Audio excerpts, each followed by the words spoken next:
25 de março de 2021. Marquem essa data no calendário, porque vai ser um dia que o mundo verá um embate épico entre dois dos maiores monstros da história: Godzilla versus Kong. Deus contra Rei. Quem vai ganhar? Façam suas apostas, porque as possibilidades são inúmeras.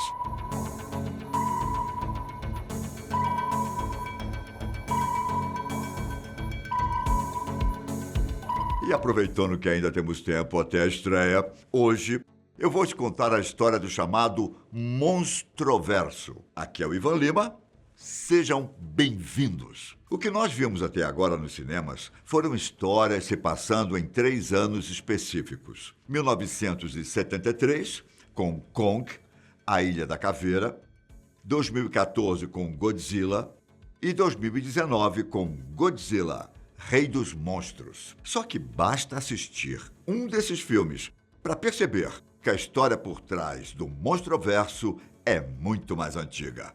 Milhões de anos mais antiga. E tanto o primeiro, Godzilla, quanto Kong receberam histórias em quadrinhos que mostram detalhes sobre o passado das criaturas. Tudo começou há 250 milhões de anos antes de Cristo, em uma época em que havia 10 vezes mais radiação no nosso planeta. Nesse mundo hostil, um ecossistema de organismos considerados massivos estava prosperando, se aproveitando da radiação da atmosfera para se alimentarem, crescendo, atingindo tamanhos colossais e ocupando todos os cantos da Terra. De todas as espécies, havia um grupo gigante de criaturas que milhões de anos mais tarde seriam chamadas de titãs. Essas mesmas criaturas viviam em um conflito constante, sempre batalhando pelo domínio do território. Com o passar do tempo, elas acabaram servindo de base para muitos mitos e lendas passadas de geração em geração. É dessa época que veio Godzilla, ou ao menos o antepassado do monstro que estamos vendo nos cinemas. Uma fera alfa descomunal, quase como uma força da natureza, responsável por enfrentar qualquer criatura que se opusesse ao seu reinado. E uma dessas criaturas ficou conhecida como Shinomura. Ambos tinham a radiação como elemento essencial para o ciclo de vida. Só que um evento na história do planeta deu uma pausa nesse ciclo interminável de luta. Assim como um meteoro influenciou na morte dos dinossauros, um gigantesco asteroide colidiu com a superfície terrestre naqueles tempos, erradicando incontáveis vidas e acabando com praticamente toda a radiação da atmosfera. Para os titãs que sobraram, havia 2 alternativas: morrer ou buscar outros meios de encontrar radiação para sobreviver. E foi assim que alguns deles partiram para as profundezas do planeta, seguindo um sistema de túneis encontrados bem abaixo da superfície terrestre. E aí entramos em um conceito abordado no Monstroverso: a teoria da Terra Oca. Essa ideia afirma que o planeta possui uma espécie de espaço vazio em seu interior, que talvez até seja habitável, e é através das entradas que levam para esses lugares que os titãs saíram de tempos em tempos de suas hibernações. Inclusive, alguns passaram a morar permanentemente na superfície e evoluíram o suficiente para transformar vários espaços em suas casas. Bem, lá bem no meio do Pacífico Sul, em uma ilha que dizem ter sido esquecida por Deus, vários mamíferos gigantes fizeram morada, assim como insetos aterrorizantes, répteis medonhos, titãs primatas e uma tribo humana, provavelmente uma das mais antigas do mundo. Foi essa mesma cultura que marcou em paredes parte da história do lugar. E talvez eles sejam os que mais sabem sobre o passado das criaturas. Essa mesma ilha, milênios mais tarde, foi chamada de a Ilha da Caveira. Com o passar dos séculos, civilizações testemunharam a aparição dos titãs em várias partes do planeta. França, Rússia, Japão, e em todos esses momentos, o surgimento das criaturas foi registrado de alguma forma, seja com pinturas rupestres ou mesmo com pergaminhos antigos. Em certo ponto do passado, um monstro colossal caiu das estrelas e criou fortes tempestades que engoliram seres humanos e deuses. Esse monstro, uma criatura supostamente alienígena, tem o objetivo de conquistar tudo que existe. Um ser de 3 cabeças chamado Rei Ghidorah. Ele até batalhou contra o último dos Godzillas há milhares de anos. Uma luta de deuses. Na época, o Rei dos Monstros recebeu a ajuda de uma criatura que se parece com uma mariposa gigante, Mothra, a rainha dos monstros. Depois dessa batalha, aparentemente, todos os titãs retornaram para a hibernação, cada um em seu esconderijo. O Godzilla até apareceu na superfície em alguns momentos nos séculos seguintes, só que nenhum episódio foi tão crucial quanto o de 1943, quando o navio USS Launton foi atacado. Todos que estavam presentes na embarcação morreram, exceto um homem, William Bill Randa. O episódio acabou sendo acobertado pelo governo americano, mas nem mesmo os Estados Unidos conseguiriam esconder o que estava por vir. Em 1944, durante a Segunda Guerra Mundial, o piloto japonês Gunpei Ikari e o piloto americano Hank Marrow caíram na Ilha da Caveira durante o combate aéreo e encontraram Kong, o último sobrevivente de sua espécie de primatas gigantes. E outros morreram ou foram mortos pelos grandes répteis que também moram na ilha. E então chegamos a 6 de agosto de 1945, o dia em que os Estados Unidos atacaram Hiroshima com a bomba atômica Little Boy. Na ocasião, foi liberada radiação, o suficiente para despertar 2 titãs que estavam adormecidos nas redondezas, Godzilla e Shinomura. As 2 criaturas foram até a superfície para se alimentar.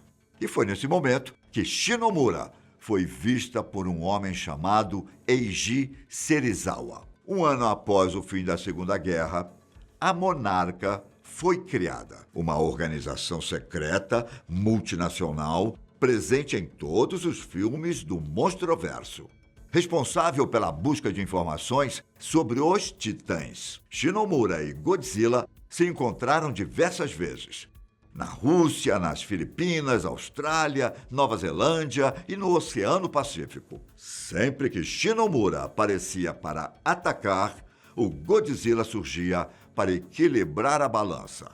Inclusive, Eiji Serizawa se encontrou pela 2ª vez com o inimigo do Rei dos Monstros. Nesse meio tempo, e logo depois, ele passou a trabalhar na Monarca. O mesmo aconteceu com William Bill Randa, em 1952, que entrou para a organização para investigar os monstros. Somente em 1954 que as coisas voltaram a esquentar. 2 Shinomuras surgiram perto de uma ilha e lutaram contra Godzilla. Uma das criaturas era resultado de experimentos feitos pela Monarca com uma célula, que acabou se regenerando a ponto de se tornar uma nova criatura. Godzilla conseguiu matar uma e a outra foi morta em um lugar chamado Atol de Bikini, com a detonação da bomba de hidrogênio Castro Bravo.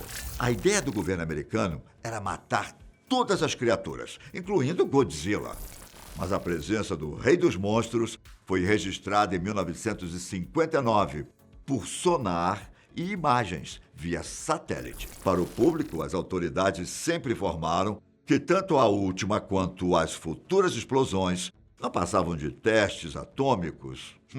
Balela. Eles estavam querendo se proteger dos titãs, o que aparentemente não foi preciso, já que Godzilla sumiu do radar por quase 6 décadas. E o mesmo aconteceu com a Monarca na década de 60, já que boa parte das atividades da organização não foi registrada. Digamos que o que eles fizeram não chegou perto da missão da década de 70. Depois que satélites dos Estados Unidos conseguiram capturar imagens de uma ilha supostamente inexplorada, a Monarca se organizou rapidamente para levar algumas pessoas até o lugar. Guerra Fria, polarização. Se os americanos encontraram a ilha, era só uma questão de tempo até os inimigos também encontrarem. O que eles não esperavam era que os mitos e as lendas envolvendo a Ilha da Caveira fossem reais. Um resumo rápido para você. A missão não deu muito certo. Logo de cara, a equipe encontrou Kong e o monstro derrubou os helicópteros em que eles estavam. William Bill Randa descobriu que os titãs são reais, mas não viveu muito para aproveitar a descoberta. E enquanto tentavam sair da ilha, os sobreviventes encontraram Rang Marrow, aquele mesmo piloto que caiu na ilha anos atrás. Ele não só havia se tornado amigo do piloto japonês, como recebeu o abrigo da tribo nativa. O encontro revelou uma informação importante para o futuro do Monstroverso. Kong ainda estava crescendo. E, na verdade, não foi apenas a criatura que aumentou de tamanho. A própria Monarca também expandiu. Mais pessoas foram recrutadas. Mais missões ao redor do mundo tiveram início. E as informações sobre os titãs deixaram de ser tão escassas da década de 80 até a primeira década dos anos 2000. Em 1981, logo após a morte de Eiji Serizawa, o filho dele, Ichiro, foi recrutado pela Monarca para continuar o trabalho do pai. Já em 91, a organização descobriu o paradeiro de Rodan, uma espécie de pterossauro gigantesco, com asas em brasa. A criatura estava adormecida em uma ilha, dentro de um vulcão, onde foi construída uma espécie de zona de quarentena para vigiá-la. No final da década, a Monarca faz outra descoberta, um fóssil colossal, morto por esporos parasitas. Um dos esporos foi levado pela organização para ser estudado, mas o outro já havia eclodido e foi em busca de uma fonte de radiação próxima. Eles são chamados de Mutos. Enquanto se alimentava de radiação de uma usina nuclear japonesa, o Muto acabou rompendo os reatores e causou um grande desastre, deixando a região em uma zona de quarentena por vários anos. E por lá ele ficou até 2014, o ano em que Godzilla se revelou para o mundo durante uma perseguição pela criatura que destruiu várias cidades. O Rei dos Monstros ficou bastante debilitado, mas venceu a batalha. Nesse meio tempo, dois nomes importantes para o que viria a seguir começou a ter destaque: Emma e Mark Russell. O casal estava projetando um dispositivo capaz de replicar o som emitido pelos alfas dos titãs. E se isso desse certo, eles poderiam atrair ou controlar o comportamento das criaturas. Acabou que o mecanismo, chamado de Orca, realmente funcionou e se tornou uma peça-chave para Godzilla 2. Nos anos que se seguiram, a Monarca começou a agir antes que mais e mais titãs emergissem pelo mundo. Até o início do filme de 2019, 17 tinham sido descobertos pela organização, incluindo o King Ghidorah, que estava congelado na Antártida. Com o passar dos anos, Emma mudou um pouco de ideia quanto ao uso do Orca. E depois de se separar do marido, ela começou a acreditar que o mundo precisava ser reiniciado. E para isso, todos os titãs deveriam acordar para curar o planeta dos danos causados pelos humanos. E o primeiro a acordar no processo foi o monstro de 3 cabeças, King Ghidorah.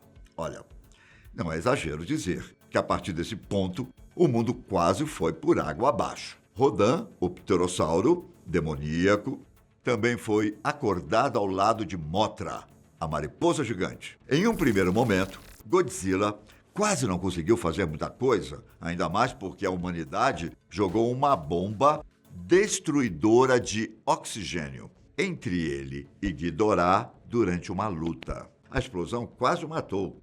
e, em contrapartida, não feriu o oponente. É nesse momento que o mundo quase colapsa, pois Ghidorah sobe em uma montanha e acorda todos os outros titãs do planeta. Se não fosse pela ogiva nuclear detonada perto do Godzilla e a energia vital de Mothra transferida para o monstro, é provável que o final da história fosse ainda mais trágico. Os níveis de radiação da criatura aumentaram cada vez mais, ao ponto dele assumir uma forma completamente diferente, vermelha, como se estivesse queimando, que emite pulsos nucleares capazes de destruir King Ghidorah de uma vez por todas. Godzilla é saudado como rei pelos outros titãs e não só influencia cada um a retornar aos seus respectivos habitats, como mantém todos sob controle. O interessante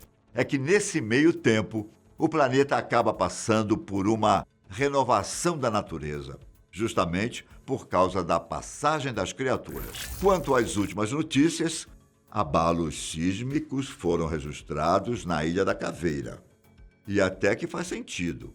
Depois de toda essa confusão, é de se esperar que Kong esteja incomodado. A verdade é que é bem provável que esse momento de paz não dure muito. Um dos motivos envolve o grupo ecoterrorista com que Emma trabalhava. Basicamente, eles conseguiram uma das cabeças do King Ghidorah, que foi arrancada pelo Godzilla.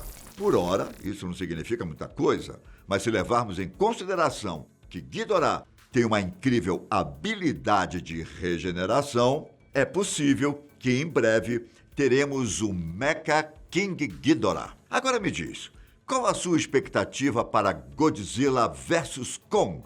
De que lado você está? Então, um forte abraço e até mais. Tchau!